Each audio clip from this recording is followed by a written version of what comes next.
আজি এটা নতুন ৰেচিপি লৈছোঁ। আমাৰ সকলোৱে জানেই, অসমীয়া মানুহে আমি খাওঁৱেই প্ৰায় গৰমত কোমল চাউল। কিছুমানে নাজানেও। মোক এজনী বান্ধৱীয়ে কৈছিল যে কেনেকৈ খাই এটা ভিডিঅ' বনাই দিবাচোন। সেইকাৰণে দি দিলোঁ আৰু ভিডিঅ'টো। আমাৰ জানেই মানুহবিলাকে, তথাপিতো দিলোঁ আৰু চাব আৰু ভিডিঅ'টো মই কেনেকৈ দিছোঁ দেই। এয়া কোমল চাউল, এইটো এনেকুৱা চাউলটো বহুতে চিনিয়ে পায় আমাৰ অসমীয়া মানুহবিলাকে। কোমল চাউল এনেকুৱা ডাঙৰ ডাঙৰ দোকানত ক'লে দি দিব, পাব।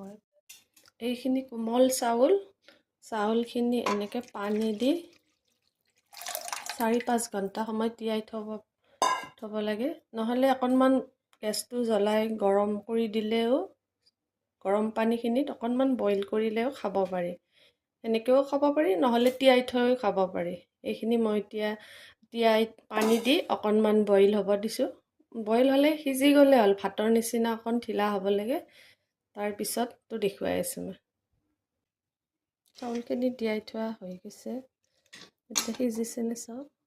এনেকুৱা সিজিছে আৰু ভাতৰ নিচিনা ঢিলা ঢিলা হৈছে চাউলখিনি। এতিয়া এইখিনি উঠাই লওঁ।